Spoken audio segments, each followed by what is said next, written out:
Gracias por estar con nosotros en Actualidad con Dino Andino. Hoy tenemos la oportunidad de conversar con el sociólogo Sergio Cabrales, quien es graduado de la Universidad de Pittsburgh y ha hecho estudios acerca de la situación sociopolítica en Nicaragua. Tiene un estudio denominado Terremoto Sociopolítico en Nicaragua, procesos, mecanismos y resultado de la inesperada oleada de protestas del 2018. A este estudio le vamos a dedicar un programa completo en otra oportunidad, pero queremos aprovechar en esta ocasión los estudios distintos y diversos que ha venido realizando Sergio alrededor de nuestra situación sociopolítica. Bienvenido, Sergio, gracias por aceptar esta entrevista.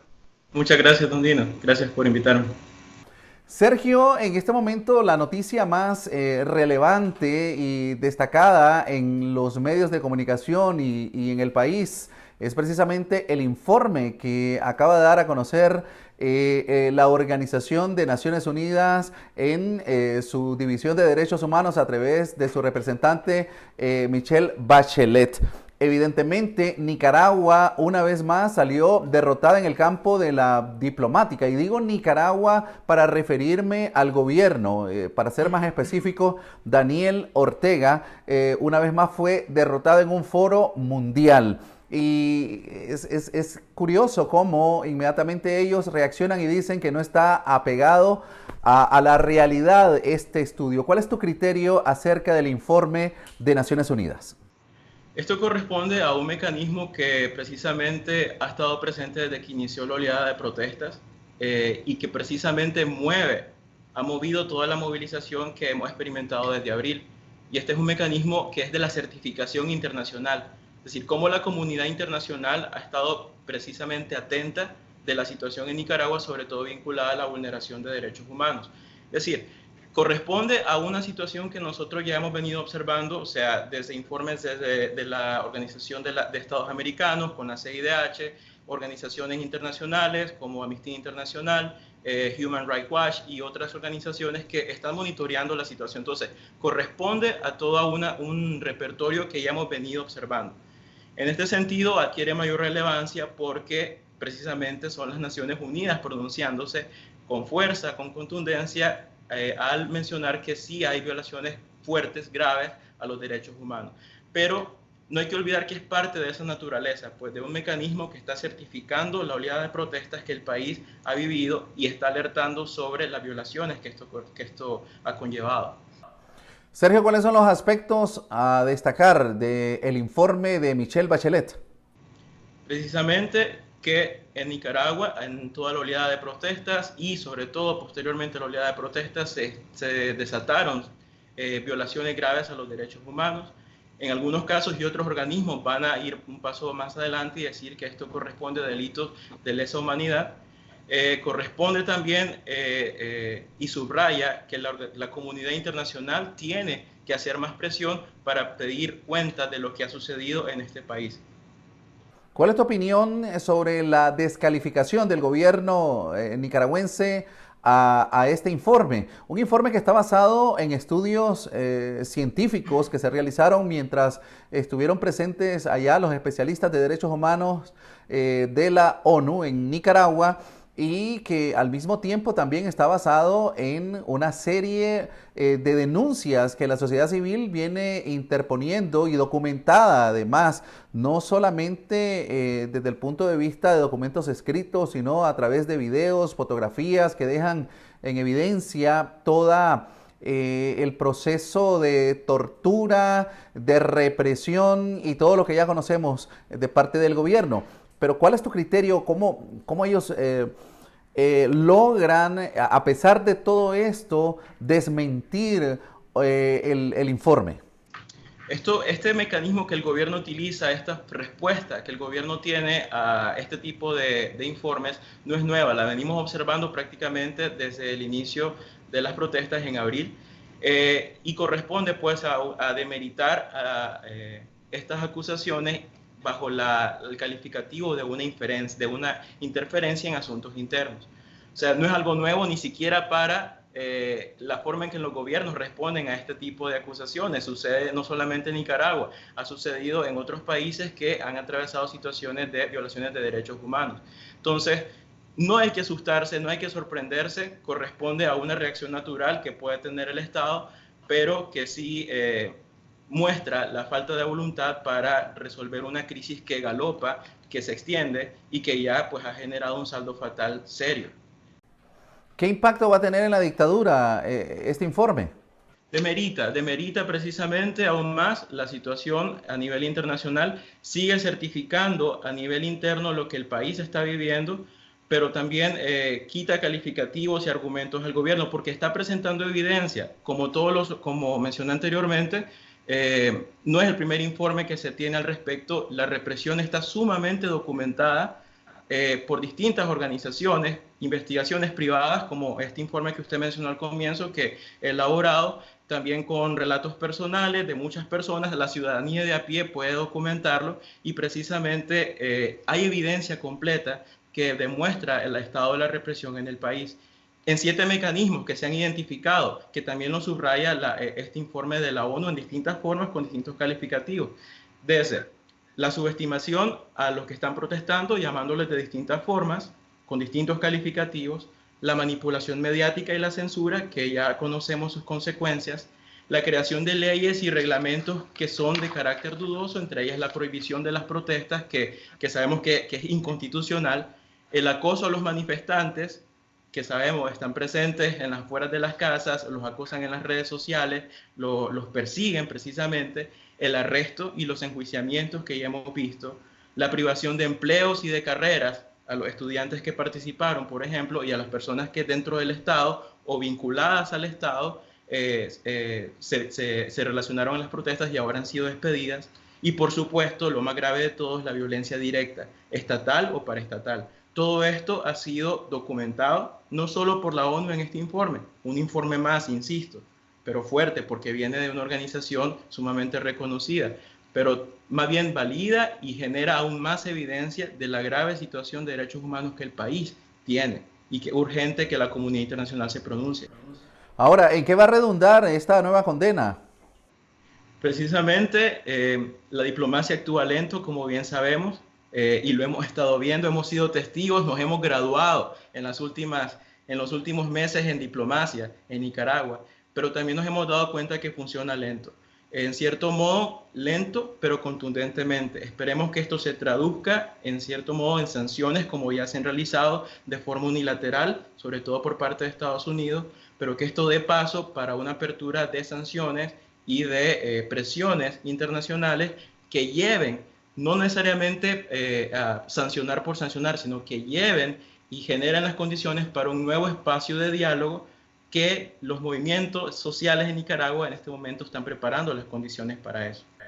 A propósito de lo que mencionas, en el informe Michelle Bachelet menciona, o la Organización de Derechos Humanos de las Naciones Unidas, menciona que es urgente que se reabra los espacios de diálogo, que se retome ese camino hacia las conversaciones con la Alianza Cívica para que pueda de esta manera encaminarse, enrumbarse el país hacia un proceso de democratización. ¿Crees vos, dándole seguimiento, Sergio, a la manera como el gobierno de Nicaragua ha respondido precisamente a todos estos informes, que haya voluntad política que de alguna manera, dada la presión fuerte que viene ejerciendo lo que vienen ejerciendo diferentes organismos mundiales alrededor del tema Ortega, puedan ceder en espacios de diálogo? ¿Cabe el diálogo además? Sí, definitivamente a nosotros nos interesa como nicaragüenses que el concierto de las naciones esté cantando en coro de que, dado que ha habido situaciones serias de violaciones de derechos humanos, es preciso encontrar una salida negociada a esto. Entonces nos interesa que no se sancione ni se pronuncie solamente por pronunciarse o sancionarse, sino para que el gobierno entre en un nuevo periodo de negociación, precisamente. En este caso no se ha visto, al menos en los últimos meses, a partir de julio, cuando ya se dio un cierre total de cualquier espacio de negociación, no se ha visto una voluntad por parte del Ejecutivo, ni del Legislativo, ni del Poder Judicial, ni el Electoral en Nicaragua para tener un proceso de negociación en este caso. Esperamos que realmente sí esto conduzca y las presiones sobre todo, que ese es el objetivo de estas, a una nueva negociación en un futuro próximo. Por el contrario, Sergio, hemos estado viendo un incremento en los índices de represión y violencia en las calles de Nicaragua, independientemente que cuando reacciona el gobierno a estos informes dice, no, en Nicaragua se respetan los derechos humanos, en Nicaragua hay libertad para todo, pero el fin de semana pasado estuvimos observando que la represión llegó a un nivel digamos, de máximo, en el caso de la ciudad de León, en Managua, al inicio de semana, fue evidente. ¿Cuál es tu análisis alrededor de la manera como está reaccionando el gobierno ante las protestas de los movimientos sociales? A mí, a partir de todo el estudio de las protestas, desde antes que iniciara la oleada que vivimos a partir de abril, o sea, sí me parece que estamos retornando a una especie de represión que solamente consiste en la presencia policial abrumadora, similar a la que teníamos antes de que todo esto iniciara cuando se gestaban protestas. Hay que recordar, cuando había pequeños grupos que protestaban frente al Consejo Supremo Electoral, por ejemplo, allá por 2017, 2016, o los mismos del movimiento campesino que protestaban, había una presencia abrumadora de policías en estos focos de protesta, hay que recordarlo. Estamos volviendo a esos episodios. El momento de represión álgido ha sucedido, pasó con el saldo enorme de víctimas que fueron de la represión. Esto sucedió básicamente entre los meses de mayo y octubre.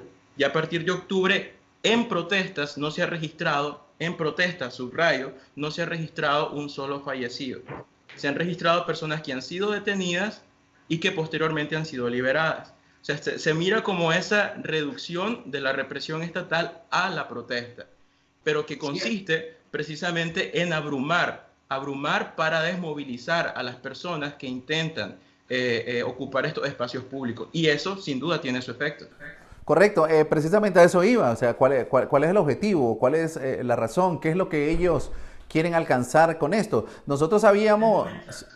Desmovilizar precisamente a la población, porque más o menos para que tengamos una idea de lo que esto representó, teníamos alrededor de 30 protestas mensuales antes de que esto iniciara, 2016, 2017. Entra abril y empezamos a tener 200 protestas, solamente en abril. Llegamos a mayo, 600, en junio, 700 protestas. Es decir, sumamos en total, en toda esta oleada, más de 2.000 eventos de protestas en todo el país. Cuando cae con toda su fuerza la represión estatal, cuando el Estado da contundentemente la orden de reprimir cualquier proceso de protesta, se observa que tiene su efecto inmediatamente.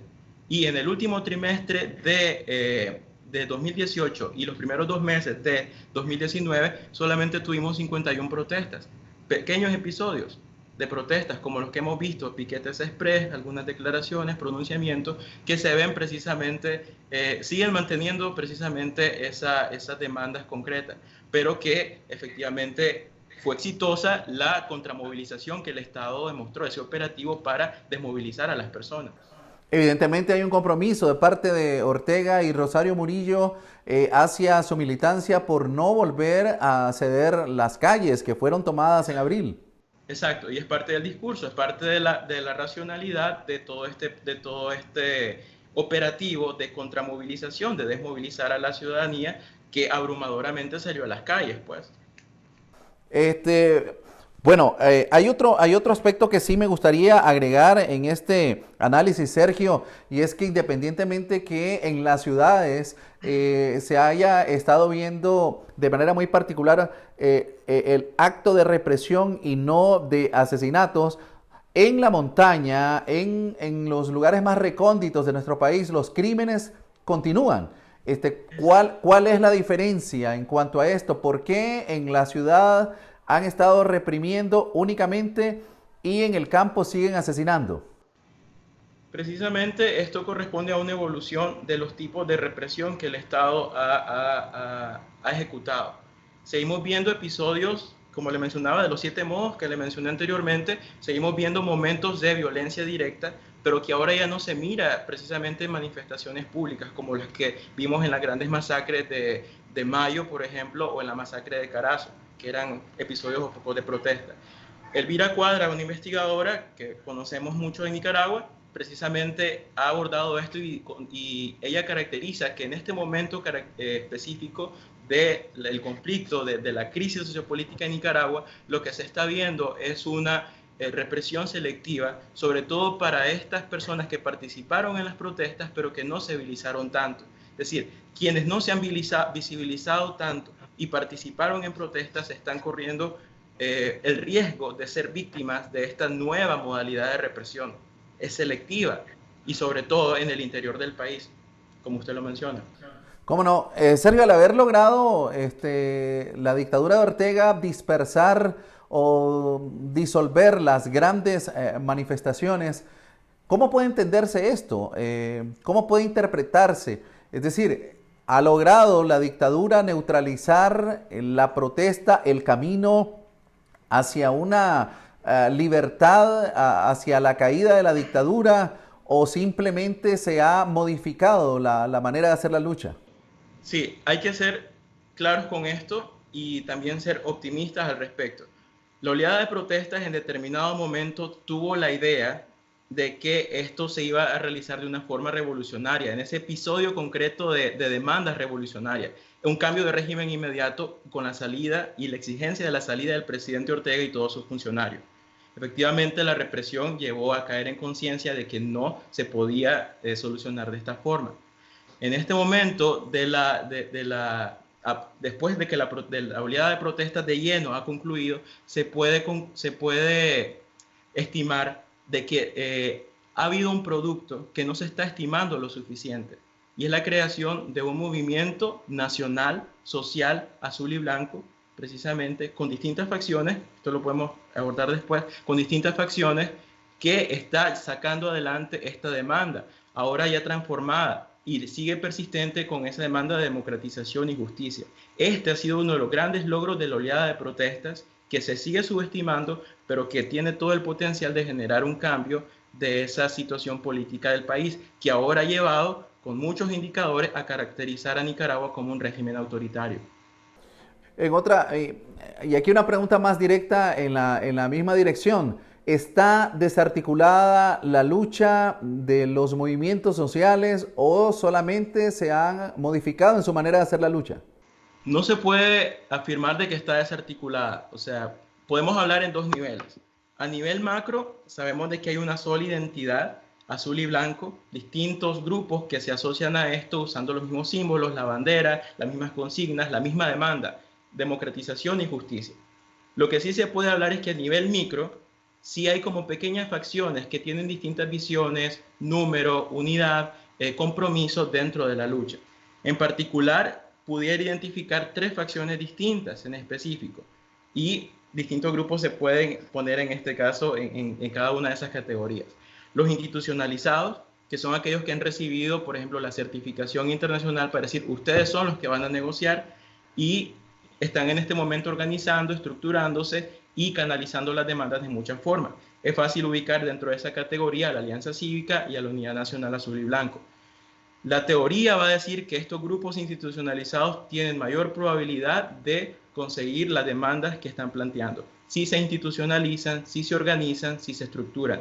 Y es buen signo de que estos grupos, como la Alianza Cívica y la Unidad Nacional Azul y Blanco, se están estructurando. Entonces, esa es la primera facción que uno puede identificar. La segunda son todos aquellos grupos que se transformaron y ahora están prestando servicios y atención a las comunidades o a la población. Podemos identificar varios en el caso de Costa Rica, pues personas que se exiliaron y ahora están prestando servicios, sobre todo de atención humanitaria. Sigue persistente la demanda de democratización y justicia, pero su organización está enfocada en prestar servicios y atender la crisis humanitaria.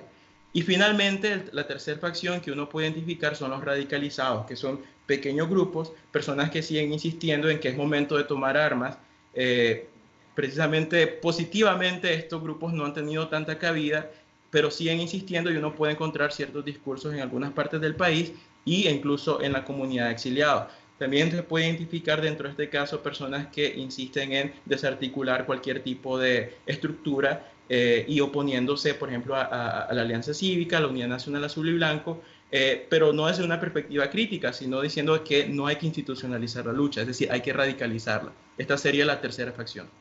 Sergio, en el análisis sociológico de los movimientos sociales de Nicaragua, me gustaría escuchar tu opinión respecto a los flancos de lucha. Y te menciono esto porque en algunas oportunidades nosotros hemos escuchado de algunas agrupaciones que están aquí en el exilio que la lucha tiene que ser allá en Nicaragua. Otros que de hecho ya se fueron hacia Nicaragua porque consideran que es allí donde se tiene que plantear la lucha.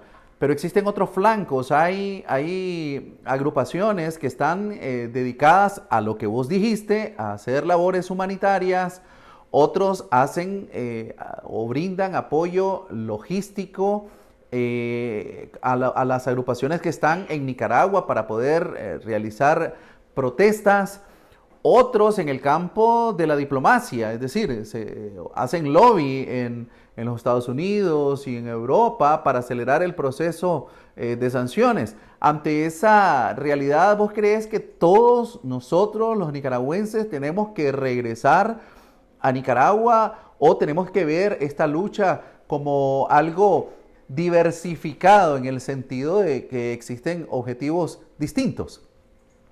No objetivos distintos, sino el objetivo es el mismo, pero sí acciones distintas. O sea, no se puede plantear ni hacer una afirmación tan fuerte como que todo el mundo tiene que hacer lo mismo. Hay que pensar en esto, como en algún momento se ha hablado en algunos informes, como en una familia azul y blanco, precisamente, con distintas facciones, como mencioné, pero cada quien ejerciendo sus distintos roles, sus distintas posibilidades de acuerdo a sus capacidades como tal.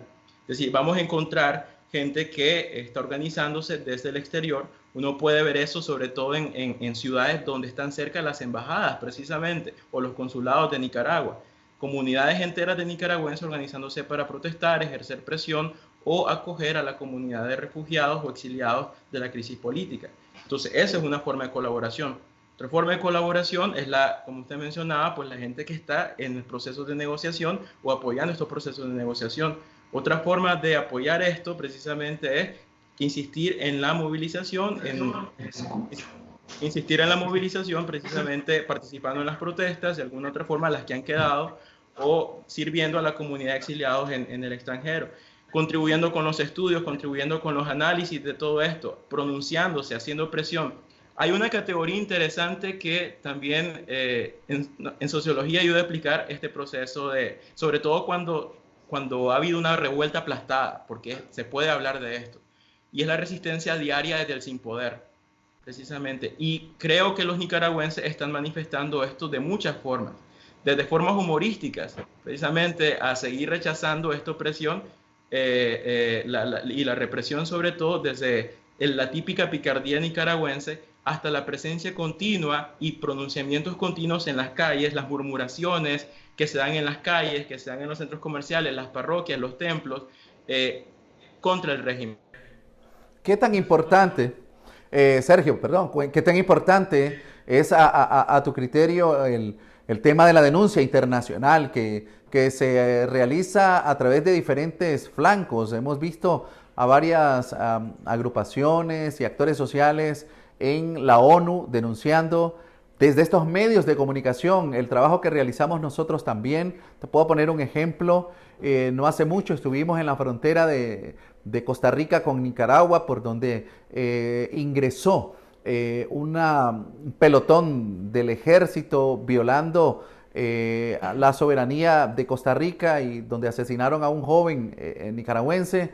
Vemos el campo también de la denuncia internacional, precisamente como decía, en Europa, en Estados Unidos, la gente que comparte en medios comentan también alrededor de un montón de aspectos de denuncia, de violaciones que comete el gobierno de Nicaragua. ¿Crees que este es un papel determinante que aporta a la lucha?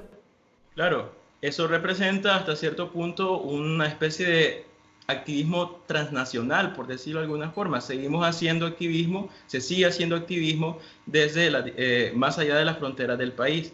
En muchos de estos casos, ese activismo, esa persistencia frente a los consulados, esas denuncias en organizaciones internacionales, contribuye al mecanismo que mencioné al comienzo de la entrevista, a certificar lo que en Nicaragua se está viviendo, validar y ejercer presión para una futura negociación. Como esa especie de ciclo es el que se tiene que subrayar y alimentar.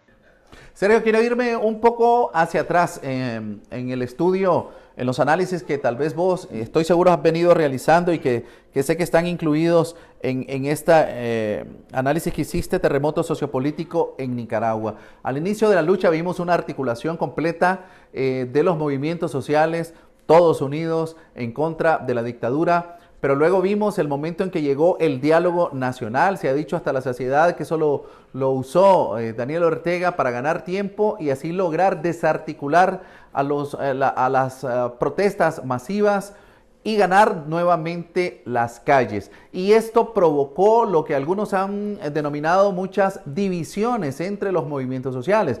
Vimos que las agrupaciones de estudiantes tomaron su rumbo, unos se llamaron de una forma, otros de otra, otros se separaron. En los movimientos donde estaban representados también las madres, otros se separaron. Y aquí en Costa Rica, ¿a qué se debe este fenómeno, si le podemos llamar de división? Yo creería que hay un error en considerar de que todos estos grupos estaban articulados desde el comienzo. Insisto, a nivel macro nos daba la impresión que así era, que toda la población, que toda la movilización era única. Pero uno, por ejemplo, si uno se acerca a los registros de protestas, que precisamente esto lo que refleja el estudio, uno puede ver que había ciertas identidades en juego. Por ejemplo, los estudiantes se identificaban desde antes del diálogo nacional como los estudiantes del movimiento 19 de abril, por ejemplo, Poli. Estudiantes que estuvieron en Catedral, asediados el 20 de abril. Población de Monimbó, población de 19 de abril o movimiento 19 de abril Tipitapa. Es decir, habían esos grupos, muchos de ellos articulados con organizaciones, incluso hasta páginas de Facebook, de redes sociales, en las que convocaban y hacían cuestiones propias. Es decir, a nivel macro sí, posiblemente teníamos y se sigue teniendo esa identidad única, pero ya desde antes de que esto sucediera, el diálogo, ya existía esa que es normal y necesaria, esa especie de fragmentación dentro de los distintos grupos. Todo eso contribuye a la protesta como tal, a la oleada de protestas, para ejercer aún mayor fuerza, todo el mundo con sus identidades.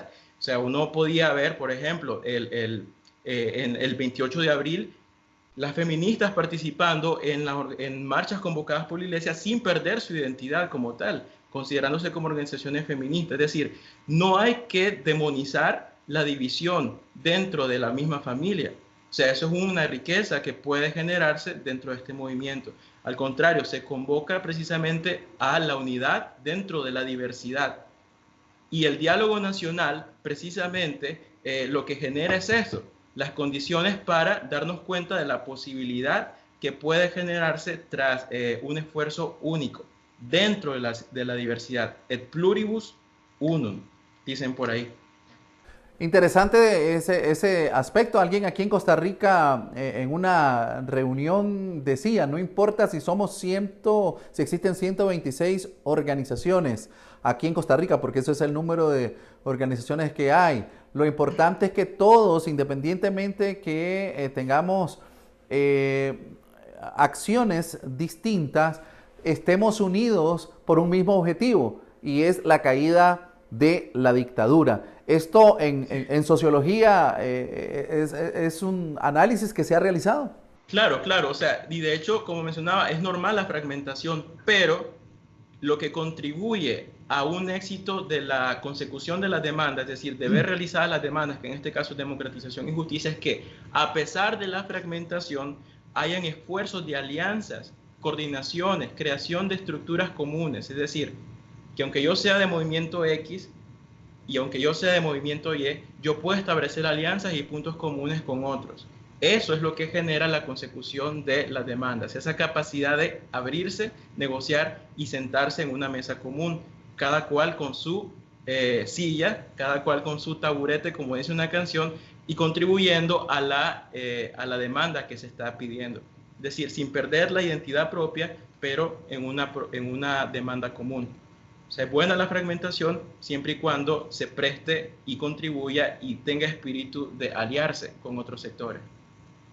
Ahora, ¿hacia dónde debe evolucionar la lucha? O más bien, ¿hacia dónde está evolucionando la lucha? Vos mencionabas diferentes agrupaciones con objetivos distintos. Hay algunos que piensan que el camino es la lucha armada. Sin embargo, hemos escuchado de la mayoría de las personas que la oportunidad histórica que tenemos en las manos en este momento es precisamente alcanzar una lucha cívica, un triunfo por la vía cívica. Sí, lo que se está observando y lo que los datos sugieren desde que concluye la oleada de protestas oficialmente, desde la perspectiva de este estudio, ¿verdad? En el mes de octubre, lo que se observa es una creciente institucionalización del movimiento como tal. Es decir, la facción institucionalizada, está siendo capaz de continuar las demandas planteadas y ejecutando convocatorias específicas para las acciones. Y uno puede ver esto en las últimas semanas, no irse tan hacia atrás por octubre. Pensemos en el último mes. Las convocatorias más fuertes, simultáneas, en todo el país han sido aquellas que dentro de los grupos, por ejemplo, la Alianza Cívica y la Unidad Nacional Azul y Blanco han convocado pequeños plantones, pequeñas actividades, o realizarse en distintos puntos del país que siguen demostrando la persistencia de una lucha cívica como tal. Hay que demeritar, hay que decirlo así, las demandas que pueden tener los grupos radicalizados por una razón principal, sobre todo si se quiere conseguir la demanda, que al fin y al cabo es la democratización y la justicia en el país, porque está probado que si se prueba y se recurre a mecanismos violentos, la comunidad internacional deja de dar esa certificación que a nosotros nos conviene, deja de precisamente de presionar al gobierno para que entre a negociación e incluso puede hasta justificar acciones represivas del gobierno, si es el caso.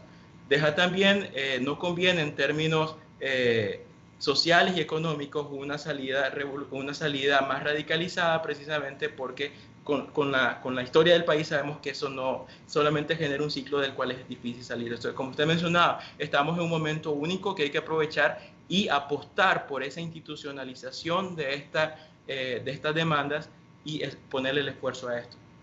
Sergio, para finalizar, en este punto donde se encuentra la lucha en todos los flancos, en los campos, en el campo diplomático, en el campo de las formas de protestas que se están manifestando en Nicaragua, los mecanismos de represión,